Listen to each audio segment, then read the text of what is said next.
आगामी लोकसभा चुनावों के दौरान झारखंड की गांडे विधानसभा सीट पर उपचुनाव भी होना है। आज झारखंड मुक्ति मोर्चा ने इस सीट पर प्रत्याशी का ऐलान कर दिया है। जेएमएम ने गांडे विधानसभा सीट से पूर्व मुख्यमंत्री हेमंत सोरेन की पत्नी को टिकट दिया है। बीते दिनों झारखंड के पूर्व मुख्यमंत्री हेमंत सोरेन को गिरफ्तार कर लिया गया था। सोरेन की गिरफ्तारी के बाद झारखंड की राजनीति में भूचाल आ गया था। सोरेन की गिरफ्तारी के बाद ऐसा माना जा रहा था कि कल्पना सोरेन राज्य की मुख्यमंत्री बनेंगी। हालांकि जेएमएम ने हेमंत सोरेन के करीबी चंपाई सोरेन को सीएम बना दिया था। सोरेन की गिरफ्तारी के बाद कल्पना सोरेन प्रदेश की राजनीति में सक्रिय नजर आने लगी थी। अब पार्टी ने गांडे विधानसभा सीट से उन्हें प्रत्याशी के तौर पर उतारा है। अब बात कर लेते हैं कल्पना सोरेन के बारे में। कल्पना एक गृहिणी है और उनकी शैक्षिक योग्यता एमटेक और एमबीए है। उन्होंने ओडिशा के मयूरभंज जिले के बारीपाड़ा में स्कूली शिक्षा प्राप्त की और इंजीनियरिंग के बाद एमबीए की पढ़ाई भुवनेश्वर के अलग अलग संस्थानों से की।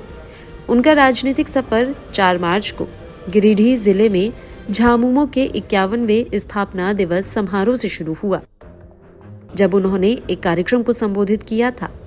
इसमें उन्होंने दावा किया कि 2019 में हेमंत सोरेन के नेतृत्व वाली गठबंधन सरकार बनने के बाद से विरोधियों द्वारा एक साजिश रची गई थी और उनके पति को जेल में डालने वाली ताकतों को झारखंड मुंहतोड़ जवाब देगा।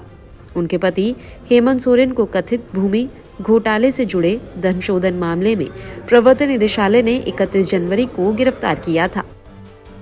नाम के ऐलान से पहले ही कल्पना सोरेन ने गांडे सीट पर अपनी तैयारी शुरू कर दी थी। ये सीट झारखंड के गिरिडीह जिले के अंतर्गत आती है।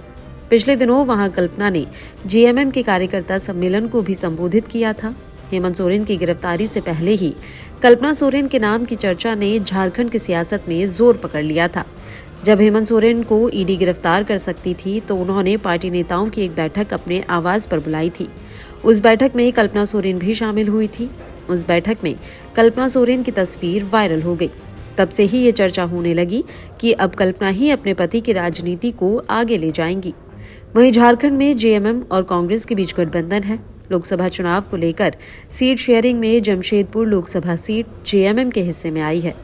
जेएमएम ने गांडे विधानसभा सीट पर उपचुनाव के साथ ही जमशेदपुर लोकसभा सीट से प्रत्याशी का भी ऐलान किया है। झारखंड में कांग्रेस और जेएमएम की सीट शेयरिंग में दुमका और राजमहल लोकसभा सीट जेएमएम के हिस्से में आई है।